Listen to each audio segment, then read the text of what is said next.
मेरा विश्वास कीजिए देवी, ये सब होने का खेल था। मुझे भी ज्ञात नहीं था कि मेरा रक्षक कौन था।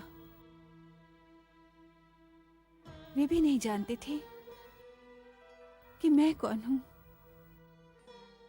और आप ही ने तो स्वयं कहा कि अपनी मर्यादा की रक्षा करने वाले के चरणों में अपना हृदय हार जाना मेरे लिए सौभाग्य था। मैं आपकी जीवन भर दासी बनकर रहूंगी। सुभद्रा,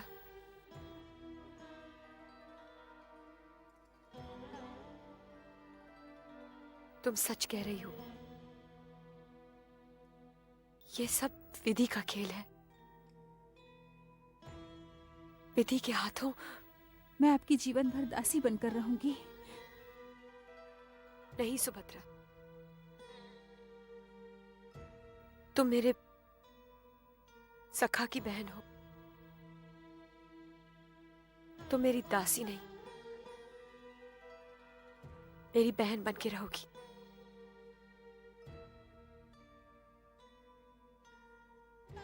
सुनो, इनका श्रृंगार करो।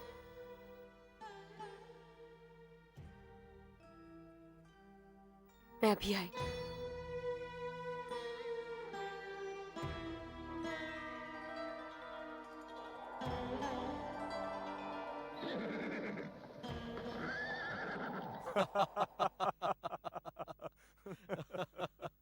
सच विदुर, सुभद्रा के अपहरण का समाचार सुनकर मुझे बहुत चिंता हो गई थी। मुझे भय था कि कहीं इसके कारण हस्तिनापुर और यादवों के बीच युद्ध न छिड़ जाए। हाँ ताच्छरी, ये पहला अपहरण है जिसका अंत सुखद हुआ। नहीं तो अपहरण केवल दुखद घटनाओं को जन्म देता है।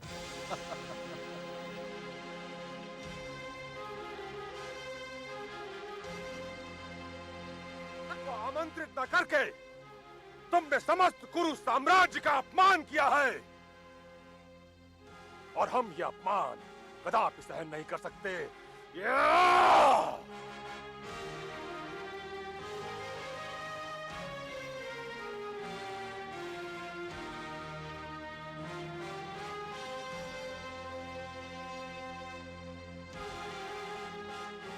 क्या हुआ ताच्छरी? हाँ? नहीं नहीं, कुछ नहीं।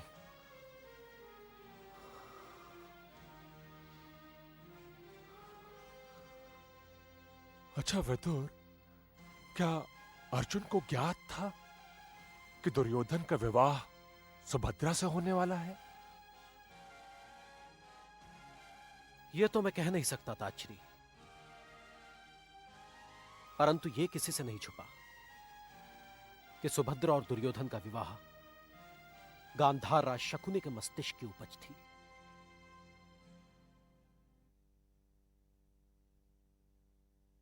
यह विवाह प्रस्ताव नहीं था, यह तो यदुवंश में फूट डालने का षड्यंत्र था। अच्छा हुआ कि यह योजना विफल हो गई। ये तुम क्या कह रही हो पुत्री? माताश्री, ये समय विस्मय का नहीं, स्वागत का है। मैं दासियों से स्वागत का थाल सजाने का आदेश दे आई हूं। पांचाली, तुम सदैव मुझे उलझन में डाल देती हो, और मेरा मन तुम्हारी महानता के समक्ष नतमस्तक हो जाता है। चलिए माताश्री, सुभद्रा हमारी राह देख रही होगी।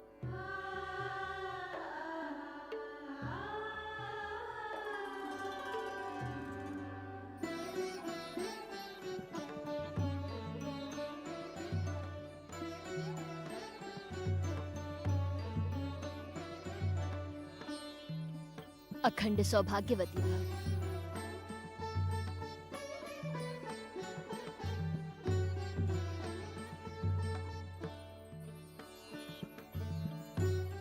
अर्जुन कहाँ है?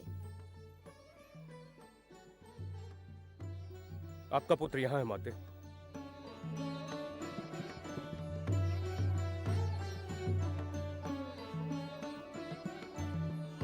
प्रणाम माते। चिरंजीवी भव पुत्र।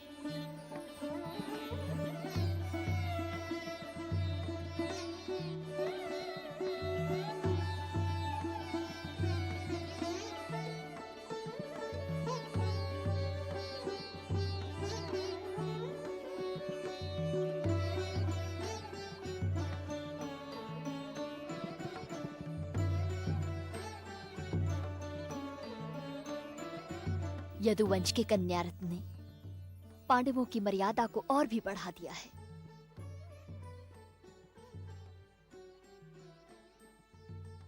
मैं तुम्हारे राजकीय स्वागत की व्यवस्था करती हूँ पुत्री। चलो।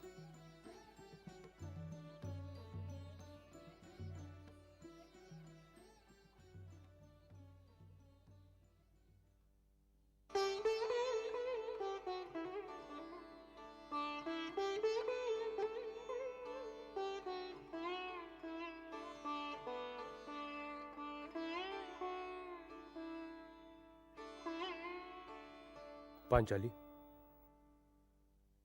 तुम्हारे प्रत्येक निर्णय की भांति मैंने सुभद्रा को भी स्वीकार कर लिया।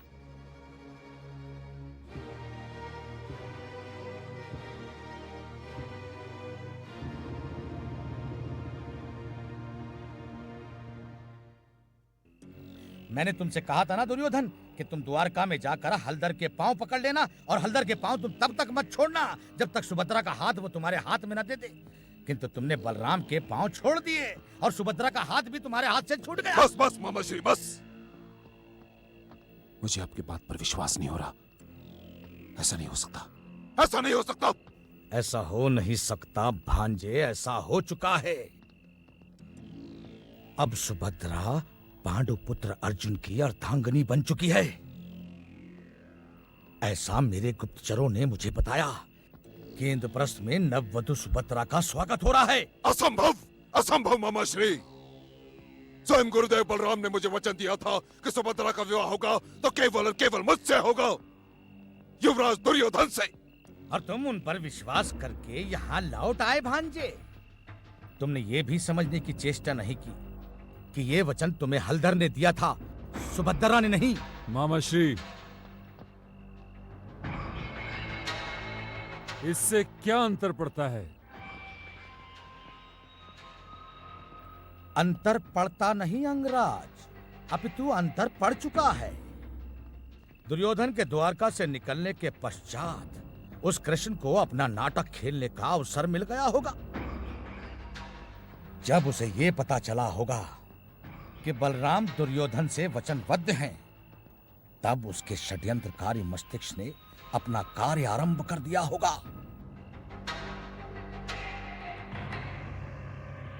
यदि तुम वही रहते ना भांजे, तो उसे खेल खेलने का अवसर कदापि नहीं मिलता।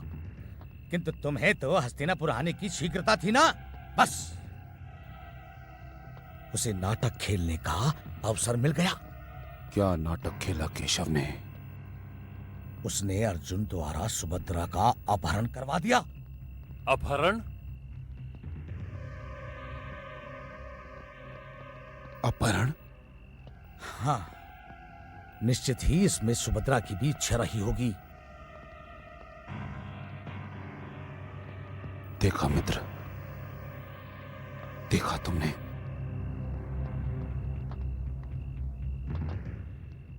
एक बार फिर उस कुंती पुत्र अर्जुन ने मेरे हृदय पर आघात किया है। मेरे स्वाभिमान को एक बार फिर कुचला है उसने, उस अर्जुन ने।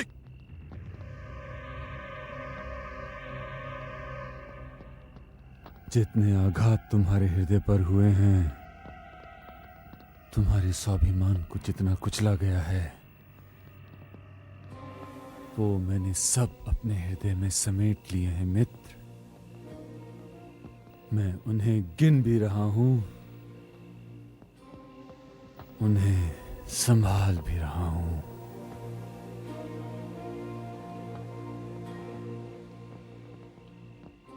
सुभद्रा विवाह का ये घाव भी मैं संभाल के रखूंगा।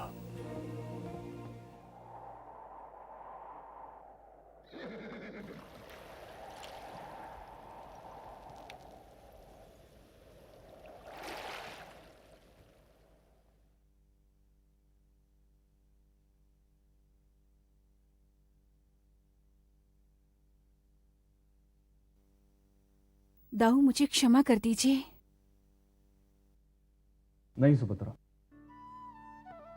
तुमने दाऊ के हृदय को चोट पहुंचाई है। तुम्हें इतनी सरलता से क्षमा नहीं मिलेगी। मैं दुर्योधन से विवाह नहीं करना चाहती थी। आपने मुझे अवसर भी तो नहीं दिया, इसलिए मैंने।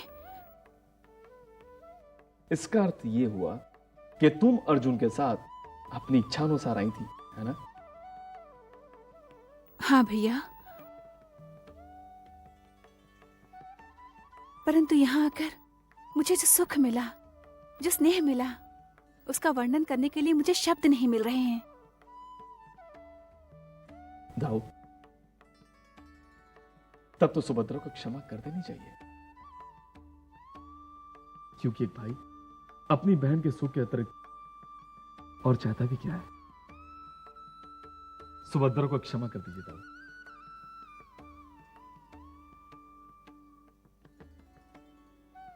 क्षमा तो मुझे सुभद्रा से मांगनी चाहिए। मैंने उसके विवाह के लिए उसकी ही इच्छा जानने की चेष्टा नहीं की। मैंने सोचा मैं जो करूंगा उसी में सुभद्रा का सुख है।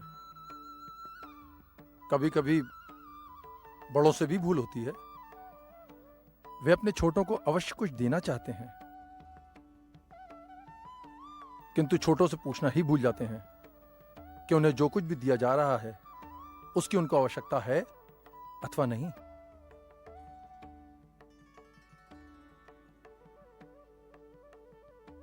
सुभद्रा, अपने दाऊ को क्षमा कर दो। नहीं दाऊ, सुखी रहो।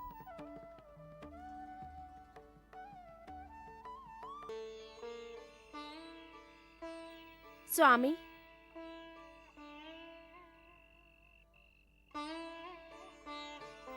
स्वामी, सुना आपने? अर्जुन और सुभद्रा का शुभ विवाह संपन्न हो गया। इसे पूर्णतया शुभ तो नहीं कहा जा सकता। क्यों आर्य? यदि ये शुभ है गांधारी, तब तो हमें यह मानना होगा कि अपहरण अपने आप में ना कोई अपराध है और ना अनुचित कार्य। हमारा इतिहास तो ऐसी घटनाओं से भरा हुआ है स्वामी। होगा, परंतु हमें समझ में नहीं आता गांधारी की अर्जुन को हमारे पुत्र दुर्योधन से क्या बैर है। उसे ज्ञात था कि हमारा पुत्र दुर्योधन सुभद्रा से विवाह का इच्छुक है। उसे ज्ञात था गांधारी, फिर भी उसने उसका अपहरण करके विवाह की ठान ली। आपको क्या लगता है स्वामी, बलराम और केशव की सहमति के बिना ये सब संभव हो पाता? हम समझे नहीं देवी। यदि अर्जुन ने सुभद्रा का अपहरण किया था तो इसमें केवल सुभद्रा की नहीं, केशव की भी सहमति अवश्य होगी। चाहे जो भी हो स्वामी, मेरे लिए तो ये समाचार अति प्रसन्नता का है। इससे हमारे हस्तिनापुर की शक्ति और अधिक बढ़ गई। यदुवंशी पहले हमारे मित्र थे, अब तो संबंधी भी हो गए। ईश्वर करे ऐसा ही हो देवी, परंतु अभी तो लगता है कि इंद्रप्रस्थ की शक्ति बढ़ी है। सुना है स्वामी, कुंती पुत्रों ने बड़ी ही सुंदर नगरी बसाई है। जो भी वहां से आता है वही के गुणगान करता है। मेरा भी मन करता है कि इंद्रप्रस्थ जाऊं। गांधारी, तुम भी कभी कभी बड़ी भोली भाली बातें करती हो। क्यों आ रहे? हम इंद्रप्रस्थ चले भी जाएं तो क्या लाभ होगा? वो नगरी कितनी भी सुंदर क्यों न हो, ये ना तो हम देख पाएंगे ना तुम गांधारी। देख नहीं पाएंगे तो क्या हुआ स्वामी, हम किसी सुंदर स्थान पर हैं। ये विचार अपने आप में कितना सुंदर है। और मेरी कुंती, यदि वो खांडव में भी है तो मेरे लिए वो स्थान राजमहल से कम नहीं। हम वहां अवश्य जाएंगे। अवश्य, परंतु अभी तक हमें कोई न्योता नहीं मिला। दाऊ इतनी शीघ्र स्वीकृति दे देंगे, मुझे तो विश्वास ही नहीं था। बहन के स्नेह ने उन्हें विवश जो कर दिया। नारायण नारायण नारायण नारायण नारायण नारायण। प्रणाम वासुदेव। प्रणाम देवर्षि। मेरे अहोभाग्य कि आपके दर्शन हो गए प्रभु। देवर्षि, आज इस ओर का मार्ग कैसे भूल गए आप? मेरा कार्य तो भ्रमण करते रहना है भगवान। इधर से होकर जा रहा था, इंद्रप्रस्थ को देखा। आहा हा, अति सुंदर, अति सुंदर। इस धरती पर इतनी सुंदर नगरी देखकर दृष्टि जमकर रह गई।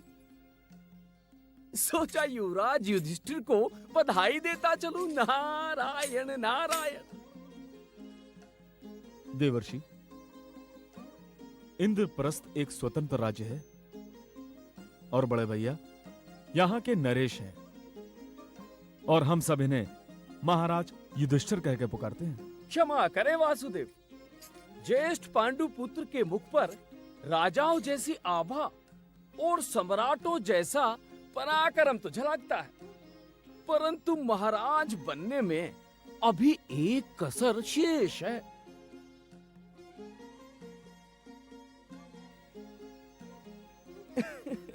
महाराज बनने के लिए इन्हें राजसूय यज्ञ करना होगा। जब तक क्षेत्र के सब राज्य इंद्रप्रस्थ की शक्ति के सम्मुख सिर ना झुका दें, तब तक सम्राट की उपाधि इन्हें शोभा नहीं देगी। नारायण नारायण नारायण नारायण नारायण नारायण।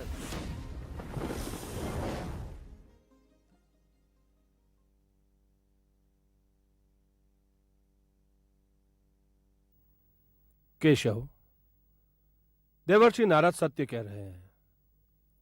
अब हमारे लिए राजसूय यज्ञ अनिवार्य हो गया है। हाँ, यह सत्य है कि राजसूय यज्ञ के बिना आर्यावर्त में इंद्रप्रस्थ की प्रतिष्ठा स्थापित नहीं होगी।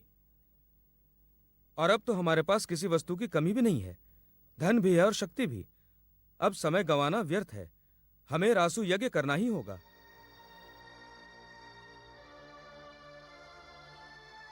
भैया, मैं भी देवर्षि की बात से सहमत हूं, किंतु इतनी बड़ी बात सुनने के बाद भी केशव चुप है, और उनका मौन इस बात का संकेत दे रहा है कि राजसूय यज्ञ के मार्ग में कोई बाधा अवश्य है।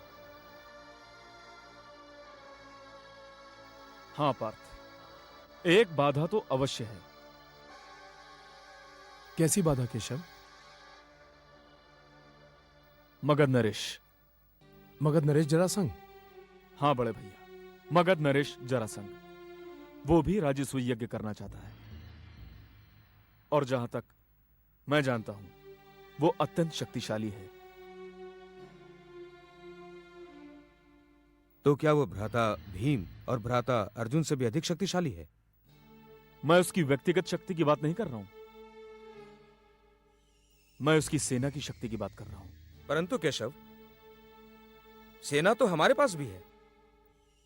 अवश्य है, परंतु जरासंध के पास 86 राजाओं की सेना है, और उसकी सेना के समक्ष हमारी सेना एक छोटी सी टुकड़ी के समान लगेगी।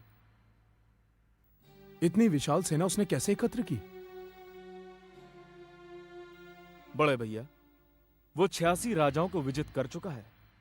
अब उसे केवल 14 राजाओं को बंदी बनाना है, और यदि उसने ऐसा कर लिया तो उसे पराजित करना अत्यंत कठिन हो जाएगा। परंतु युद्ध से पहले किसी की भी शक्ति से भयभीत हो जाना तो पराजय स्वीकार कर लेना है केशव।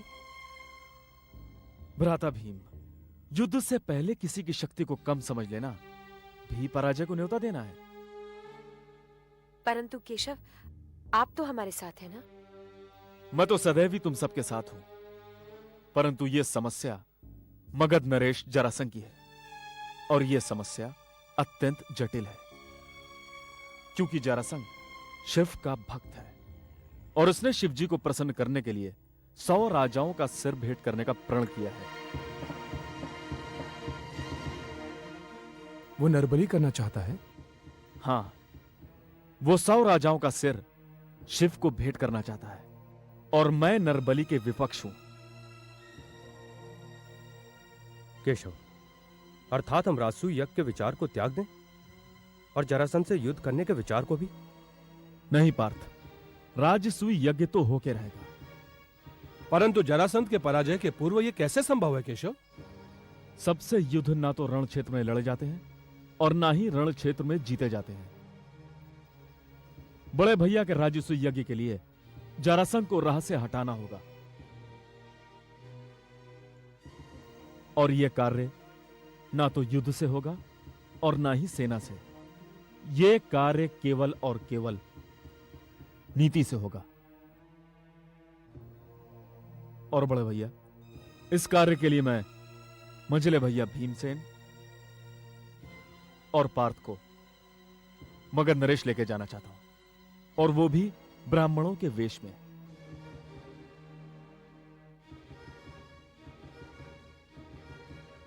हम कल प्रातः ही मगध की ओर प्रस्थान करेंगे।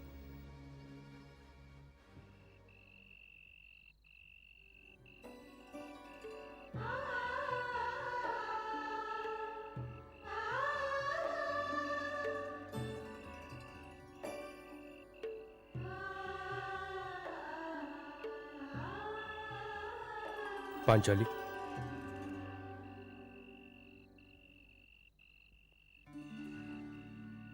तुम ठीक तो हो?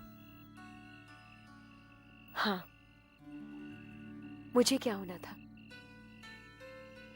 पांचाली, मेरे कुछ समझ में नहीं आ रहा है कि मैं तुमसे क्या कहूं और कैसे कहूं। कुछ न कहो। कुछ कहने की आवश्यकता भी क्या है? पांचाली, तुमने मेरी इतने दिनों तक प्रतीक्षा की, और प्रतीक्षा तो मेरे जीवन का अंश बन चुका है। अपलक राह तकते रहना, बीतते क्षण और पल गिनते रहना, हर पल इस आशा में बिताना कि अगला पल मेरे पार्थ का कोई सुखद संदेश लेकर आएगा। अब तो ये सब मेरे जीवन का दूसरा नाम बन चुका है। किंतु पांचाली, अब तुम्हारा पार्थ तुम्हारी प्रतीक्षा का अंत करने आ चुका है। तुम नहीं कर पाओगे पार्थ मेरी प्रतीक्षा का अंत। किंतु क्यों? क्योंकि अब तुम्हारी प्रतीक्षा में मैं अकेली नहीं हूं। अब इस पर भी मेरा एकाधिकार नहीं है, क्योंकि अब सुभद्रा भी इसमें मेरी भागीदार बन चुकी है। किंतु पांचाली, मुझे प्रतीक्षा का अभ्यास हो चुका है। मैं तुमसे दूर रहकर जीना सीख चुकी हूं। परंतु सुभद्रा, वो इन सब बातों से अपरिचित है। उसके जीवन में प्रतीक्षा का विष मत घोलो, उससे पीड़ा मत दो। सुनो पांचाली, सुभद्रा का मेरे जीवन में आना एक आकस्मिक घटना थी, और इस घटना के लिए मैं तत्पर नहीं था। किंतु केशव ने... मैं जानती हूं,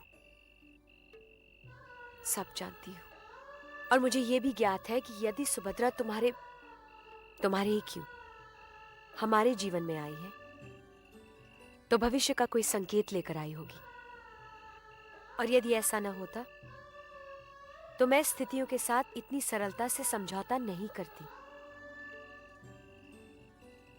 परंतु पार्थ, तुम्हें कल प्रातः सखा के साथ मगध जाना होगा। मैं तुमसे आग्रह करती हूं कि तुम सुभद्रा के पास चले जाओ। वो तुम्हारी राह देख रही होगी।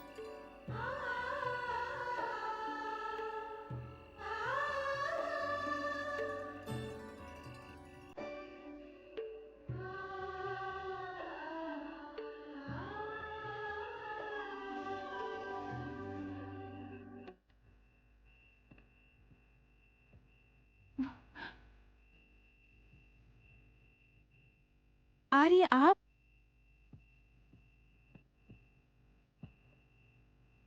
आर्य, आपको दीदी के साथ ऐसा अन्याय नहीं करना चाहिए। उन्होंने आपकी प्रतीक्षा के लिए बहुत समय बिताया है। उन्हें प्रतीक्षा में छोड़ के आपको मेरे पास नहीं आना चाहिए था।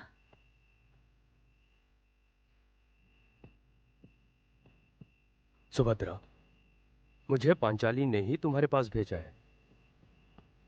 दीदी ने? ये तो उनकी महानता है, पर मैं स्वार्थी नहीं हूं आर्य।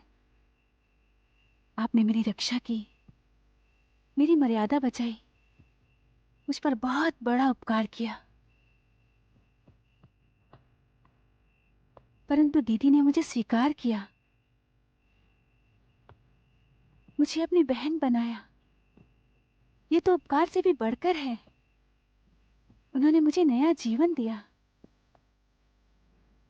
और मैं इतनी स्वार्थी हो जाऊं कि आपको उस रात को भी रोक लूं जिसकी भोर में आप इंद्रप्रस्थ से मगध की ओर प्रस्थान करेंगे? नहीं आर्य, आपको दीदी के पास जाना ही होगा। मेरी आपसे भेंट आपके मगध से लौटने के पश्चात होगी। आर्य, मेरी आपसे विनती है, आप दीदी के पास चले जाइए।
जरासंध, तू अधर्मी है, तू अन्यायी है, अत्याचारी है, दुष्ट है तू। तेरे पापों का घड़ा भर चुका है, तेरा अंत समीप आ चुका है। मेरा अंत आएगा तब आएगा मूर्खों। तुम्हारा अंत इतने समीप आ गया है कि मैं अपना हाथ बढ़ाकर उसे छू भी सकता हूं। मेरे एक संकेत से तुम्हारे सिर धड़ से अलग होकर धरती पे गिर भी सकते हैं, परंतु नहीं, अभी नहीं। बस 14, केवल 14 राजा और मिल जाए, मेरा शतराज शीर्ष यज्ञ पूर्ण हो जाए। तुम सबका बलिदान देकर मैं भगवान शिव शंकर को प्रसन्न कर दूंगा, और उसके उपरांत तीनों लोगों में मुझे कोई छू नहीं पाएगा। मैं अपना जय बन जाऊंगा, सर्वशक्तिमान बन जाऊंगा। महाराज की जय हो। क्या है महाराज, 3 ब्राह्मण आपसे मिलने आए हैं। मिलने आए हैं? मुझसे मिलने आए हैं? जी। मुझसे क्यों मिलने आए हैं? आने का कारण वो आप ही को बताएंगे। अरे ब्राह्मण है, दान और भिक्षा मांगने आए होंगे। उन्हें जो चाहिए वो दे देना।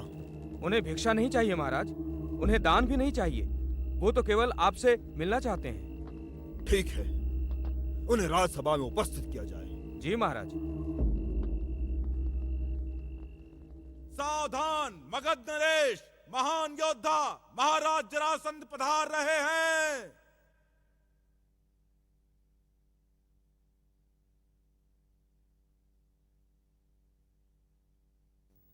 क्यों ब्राह्मणों, अपना घर देश छोड़कर मगध आने का कष्ट क्यों किया आप लोगों ने? देखने में तो निर्धन नहीं दिखाई देते आप लोग। फिर भी मांगिए, क्या चाहिए तुम्हें? गजधन, बाजधन, गोधन या रतन धन? बोलो क्या चाहिए तुम्हें? मगध नरेश, हमें इनमें से कुछ भी नहीं चाहिए। तो फिर मगधराज का अमूल्य समय क्यों नष्ट कर रहे हो? बोलो क्या चाहिए? हम केवल इतना चाहते हैं कि शत्राश्रिव यज्ञ में आपने जिन भी राजाओं को बंदी बनाया है उन्हें मुक्त कर दीजिए। क्या? ब्राह्मण तो यज्ञ का विरोध नहीं करते, फिर आप कैसे ब्राह्मण हैं जो यज्ञ का विरोध कर रहे हैं? क्या आपकी मति मारी गई है? मगध नरेश, आपने अभी तक हमारी बात ठीक तरह से सुनी नहीं। क्या कुछ और भी सुनना शेष है? मगध नरेश, हम ये भी चाहते हैं कि आप अधर्म, असत्य और अन्याय का मार्ग छोड़ दें। और इतना ही नहीं, नर बलि का विचार भी अपने मन से निकाल दें। मैंने आज तक किसी ब्राह्मण को कष्ट नहीं पहुंचाया। मुझे ब्राह्मण वध के पाप से बचाओ ब्राह्मणों। चले जाओ यहां से। मगध नरेश, हमें आपकी चुनौती स्वीकार है। चुनौती? कैसी चुनौती? मैंने तो तुम्हें कोई चुनौती नहीं दी। अभी तो स्वयं आपने कहा कि हम लोग यहां से चले जाएं, अन्यथा आप हमारा वध कर देंगे। मुझे अब भी ब्राह्मणों के वध के महापाप से संकोच हो रहा है। मैं तुम्हें और एक अवसर प्रदान करना चाहता हूं। आज की रात्रि तुम मेरे अतिथि बनकर रहो। भोर तक यदि ईश्वर ने तुम्हें सद्बुद्धि दी तो मगध की सीमा चुपचाप पार करके चले जाना। तुम्हें कोई क्षति नहीं होगी। और यदि भोर के उपरांत तुम अतिथि गृह में पाए गए तो इसका परिणाम भी जान लो। मैं तुम तीनों को चुन चुन कर मारूंगा। ठीक है मगध नरेश, कल प्रातः आपसे भेंट होगी।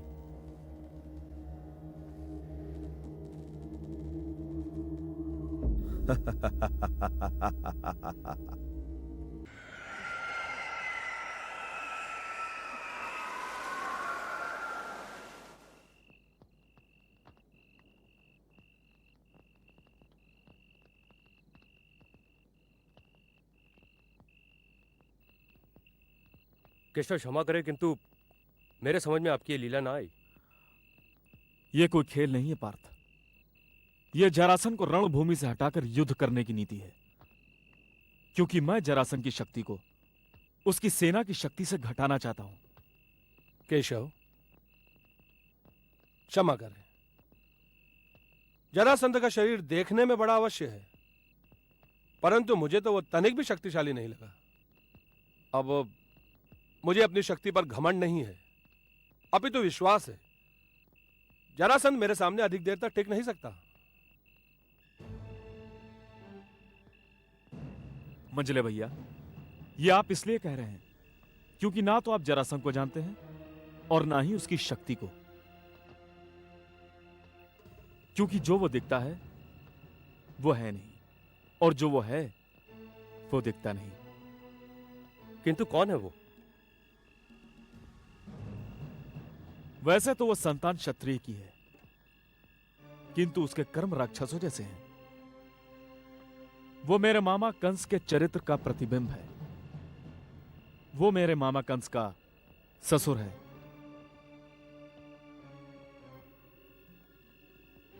अर्थात उसे जीवित छोड़ना हमारे लिए बहुत बड़ी भूल होगी केशव। हां पार्थ, जरासंध को जीवित छोड़ना नर बलि की भयानक प्रथा को नवजीवन देना होगा। इस धरती पर मानवता की रक्षा करना ही मेरा ध्येय है। इसीलिए मैंने अपने मामा कंस का अंत किया, और इसीलिए मैं चाहता हूं कि जरासंध का भी अंत हो जाए। मंजले भैया, इस अन्याय और अत्याचार के विरुद्ध मैंने केवल आपको अपने सहयोगी के रूप में चुना है, और मैं चाहता हूं कि जरासंध का अंत आपके हाथ हो। मेरा तो मन करता था कि उसके सभागार में ही उससे भिड़ जाऊं। मुझे उसके सहायकों का भी कोई भय नहीं था केशव। केशव, जरासंध मामा कंस का ससुर अवश्य है, किंतु उसमें ये कुसंस्कार आए कहां से? पार्थ, यह कथा अत्यंत रोचक भी है और विचित्र भी। उसका पिता तो एक था, मगध नरेश भरतत, परंतु उसकी दो माताएं थीं। दो माताएं? हां। राजा ब्रह्मदत्त ने काशी नरेश की 2 राजकुमारियों के साथ विवाह किया और उसने दोनों को वचन दिया कि वो उन दोनों में कोई अंतर नहीं करेगा, उन्हें सदैव एक समान समझेगा। कुछ दिनों तक तो सब कुछ ठीक चलता रहा, परंतु कुछ समय पश्चात जब राजा ब्रह्मदत्त को उन दोनों राजकुमारियों से संतान की प्राप्ति नहीं हुई तो वो बहुत दुखी हो गया। उसने दान दक्षिणा की, यज्ञ कराए, परंतु उसे सुफल नहीं मिली। एक दिन किसी ने उसे मुनि चंद्र कौशिक के बारे में बताया। राजा ब्रह्मदत्त ने मुनि चंद्र कौशिक से मिलने की ठान ली।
महर्षि चंड कौशिक के चरणों में मेरा प्रणाम स्वीकार हो।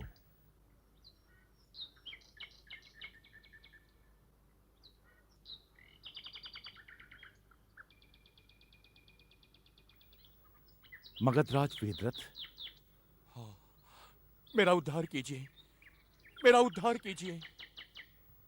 क्या पीड़ा है तुम्हारी वत्स?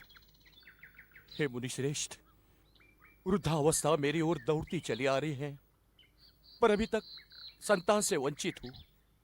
इतना बड़ा राज, इतना महान और शक्तिशाली सिंहासन उत्तराधिकारी के लिए तरस रहा है। मुझ पर कृपा कीजिए भगवंत, मुझे संतान प्राप्ति का आशीर्वाद दीजिए। जब तक मैं आपका आशीर्वाद प्राप्त नहीं करूंगा, आपके चरण नहीं छोड़ूंगा। मेरी झोली भर दीजिए भगवंत, मेरी झोली भर दीजिए। शांत हो जाओ वत्स, शांत हो जाओ। तुम यहां से रिक्त हाथ नहीं लौटोगे वत्स।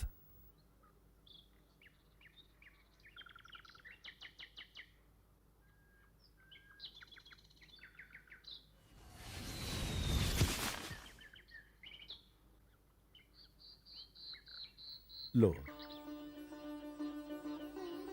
इसे अपनी धर्मपत्नी को खिलाओ। हाँ। ईश्वर की कृपा से तुम्हें संतान की प्राप्ति अवश्य होगी वत्स। हाँ। धन्यवाद ऋषिवर, आपको कोटि कोटि धन्यवाद। मुझे पूर्ण विश्वास है कि मगध को उत्तराधिकारी और मेरे परिवार को कुल दीपक अवश्य प्राप्त होगा। जय हो मुनिवर, आपकी जय हो। इच्छा पूर्ण हो वत्स। महारानी, महारानी। स्वामी, आपकी ऋषि चंद्र कौशिक से भेंट हुई? हाँ हुई। उन्होंने संतान का आशीष दिया है आपको?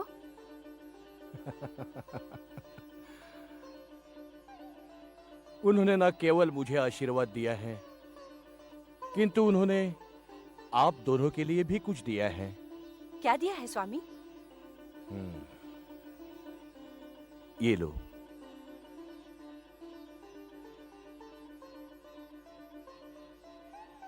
किंतु ये तो एक ही है स्वामी।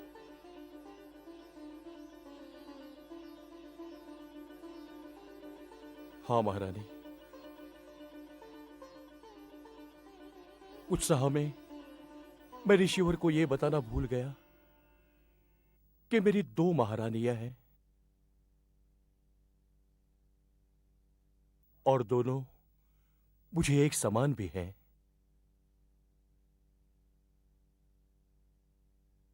परंतु स्वामी, अब क्या होगा? क्या होगा महारानी? इतने महान ऋषि का दिया हुआ ये प्रसाद है, इसका छोटा सा अंश भी कोई खा ले तो उसकी मनोकामना पूरी हो जाएगी। हाँ, ये फल आधा आप ग्रहण करेगी और आधा आप दोनों इसे स्वीकार कीजिए।